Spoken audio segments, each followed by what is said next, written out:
این سانحه‌ای که به وجود اومد جهان رو توی بهت فرو برد.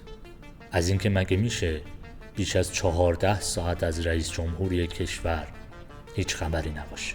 این برای خودش یک درامه نیست؟ رئیس جمهور اسلامی ایران در راه خدمت به مردم به درجه رفیع شهادت رسید. خبر فوت رئیس جمهور رئیسی منتشر شد و ایران رو دوباره توی یک بازه بی‌ثباتی فرو برد. مثل همیشه دوباره گمانه‌زنی‌های مختلفی درباره این خبر منتشر میشه و افق حداقل 2 ماه آینده کشور توی بیخبری و بلا تکلیفی و بی‌ثباتی رفت. رسانه‌های وابسته به حکومت این پوشش رو اینطور تفسیر کردن که ایران همیشه برای جهان مهم بوده، اما در شبکه‌های اجتماعی این پوشش رو نشونه این دونستن که کشورها در یک تعجب و بهت فرو رفتن که چطور میشه 14 ساعت و اندی از یک رئیس جمهور خبری نباشه. براشون جای تعجب داره که این چه مدل مدیریت بحرانیه. حالا ما توی این ویدیو می‌خوایم به جنبه‌های مختلف این اتفاق نگاه بکنیم و ببینیم جنبه‌های مختلف این اتفاق در سینما قبلا با چه رویکردی مورد بررسی قرار گرفته و چه فیلم‌هایی از جنبه‌های مختلف این اتفاق صحبت کردن.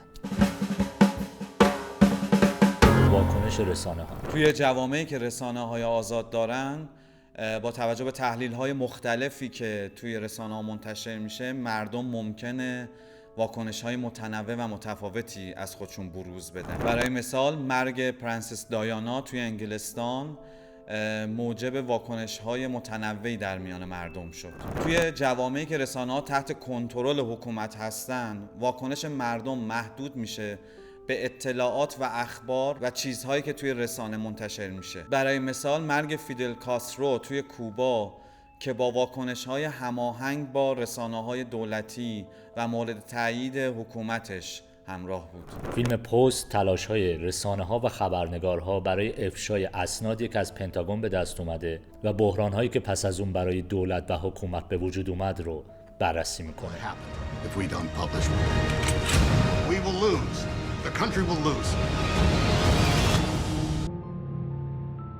فیلم وقت داگ هم به نقش رسانه‌ها در هدایت افکار عمومی میپردازه. داستان اینه که یک کارگردان هالیوودی یک سناریویی می‌نویسه تا تمام مردم رو اقناع بکنه به اینکه دولت باید به یک کشور جهان سومی حمله بکنه و از یک زن نماد مظلومیت میسازه.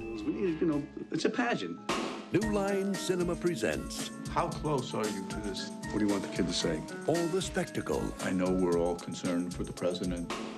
واکنش مردم. زمینه‌های تاریخی و سیاسی میتونه واکنش‌های مردم به مرگ یک مقام سیاسی رو شکل بده. مثلا در مورد مرگ استالین، ترس از رژیم استبدادی نقش زیادی توی واکنش مردم داشت. تفاوت‌های فرهنگی و اجتماعی هم میتونه موجب تنوع در واکنش مردم بشه. مثلا توی کشورهای دموکراتیک که مردم آزادن در واکنش نشون دادن، ما شاهد تنوعی از واکنش‌ها هستیم و اون بازتاب در رسانه‌ها هم پیدا میکنه.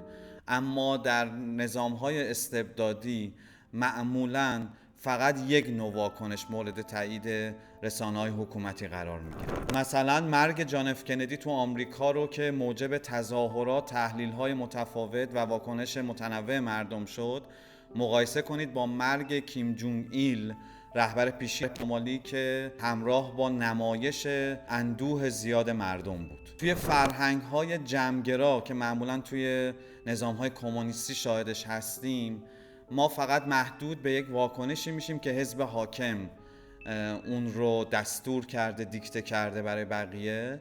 اما در حکومت‌های فردگرا که توش فردیت آدم‌ها ارزش گذاشته میشه، هر کسی میتونه واکنش متفاوتی نسبت به این موضوع نشون بده. دوباره مرگ مائو رو در چین مقایسه بکنید با مرگ مارگارت تاچر که توی انگلستان باعث حتی شادمانی مخالفان تاچر شد، اما مخالفان مائو امکان عرض اندام توی چین رو پیدا نکرد. کمدی سیاه مرگ استالین به این اشاره داره که پس از مرگ استالین واکنش‌های دولت و مردم به این اتفاق چی بوده؟ به اتفاق مرگ یک دیکتاتور.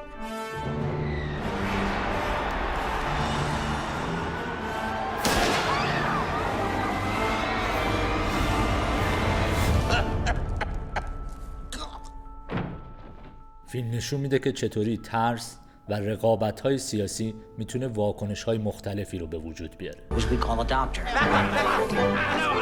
All the best doctors are dead.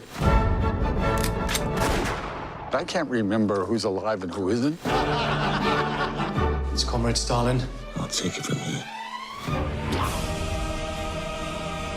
You will not take me down!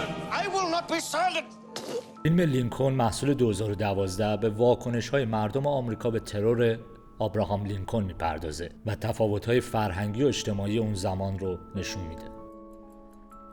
We here highly resolve that these dead shall not have died in vain, that this nation under God shall have a new birth of freedom, that government of the people, by the people, for the people shall not perish from the earth. فیلم The Iron Lady محصول 2011 به داستان مرگ مارگارت تاچر میپردازه و تفاوت دیدگاه‌ها در جامعه اون زمان به مارگارت تاچر رو نشون میده، از ستایش تا انتقاد. Your thoughts for they become words. If you want to change the country, lead it. What's your words for they become actions. This is it. Steady the buffs, old girl. Shoulders back, tummies in. And watch your character, for it becomes your destiny. And it is my duty. That's got me this far. Ambition. We can all go to hell.